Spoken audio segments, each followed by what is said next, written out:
Un jour, il y avait un maître qui avait 3 ouvriers et il devait partir.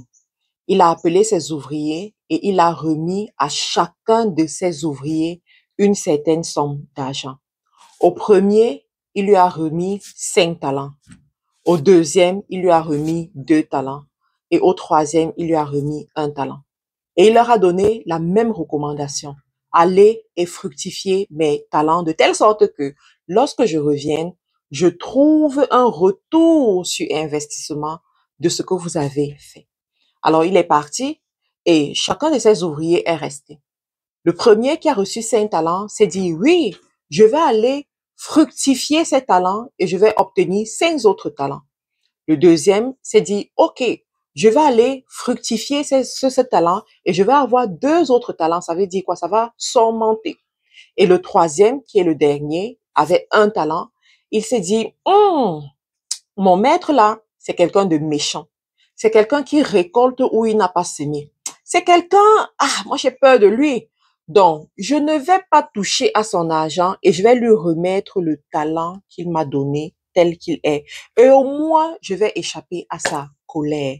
Sauf que, quand le maître est revenu, il a demandé à chacun des ouvriers qu'est-ce qu'ils avaient fait. Et chacun a présenté le résultat. Et il a dit au dernier, toi, tu aurais pu au moins mettre mon argent à la banque et il aurait produit des intérêts.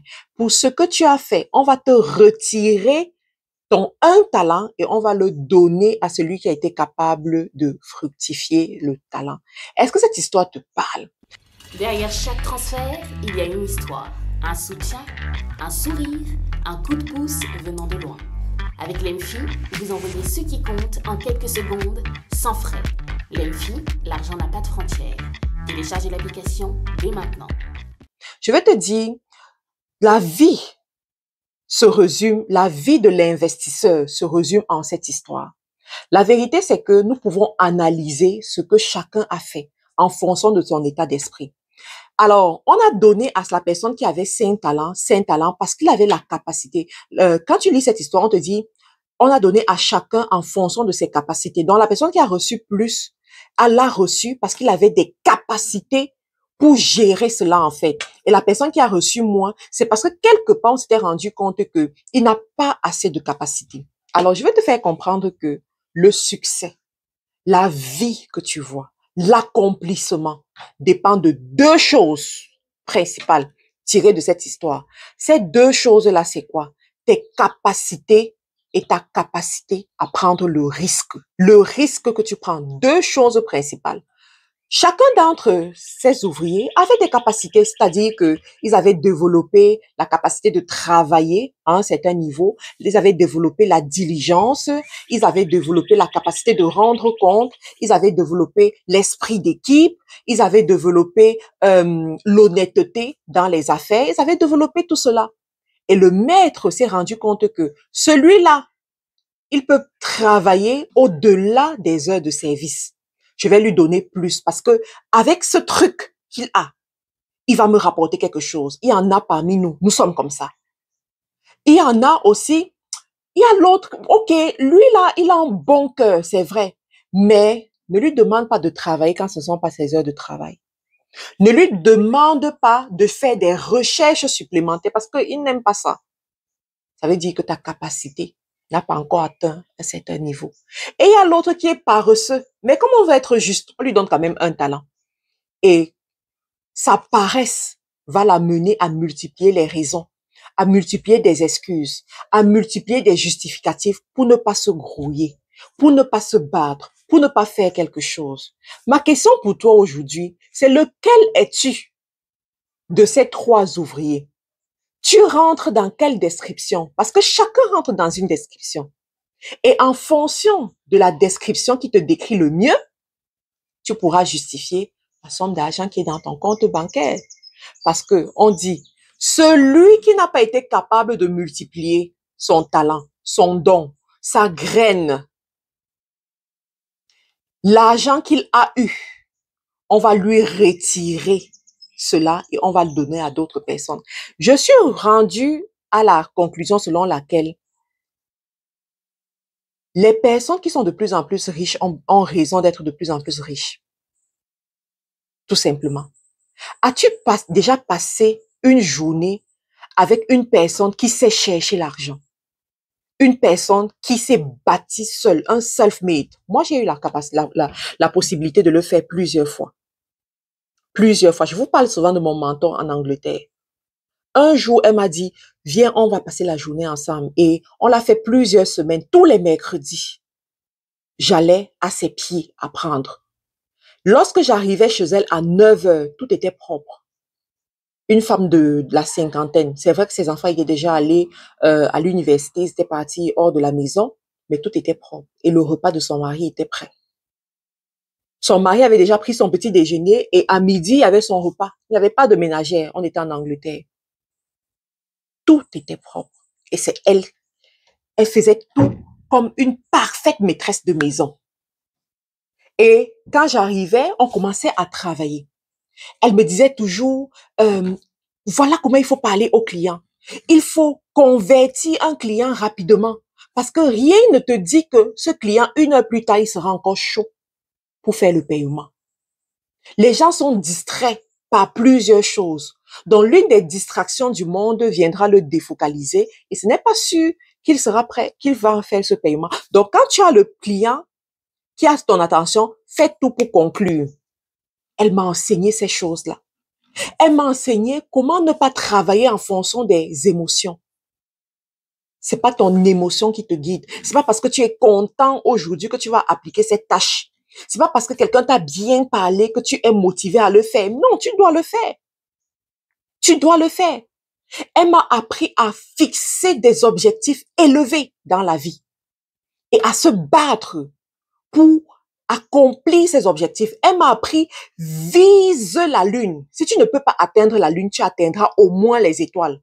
Toujours est-il que tu ne seras pas à terre comme les autres sont à terre, en train de chercher les choses à terre. Mais au moins, tu vas atteindre les étoiles. Elle m'a appris ça.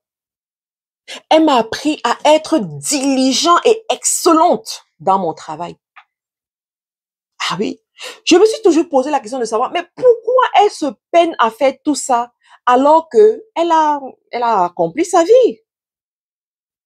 Elle a bâti sa vie, elle a des biens immobiliers, son mari est médecin, il a une clinique qui fonctionne bien en Angleterre pour un afro-descendant basé en Angleterre qui a une clinique qui est l'une des cliniques la plus réputée de la ville de Kent en Angleterre.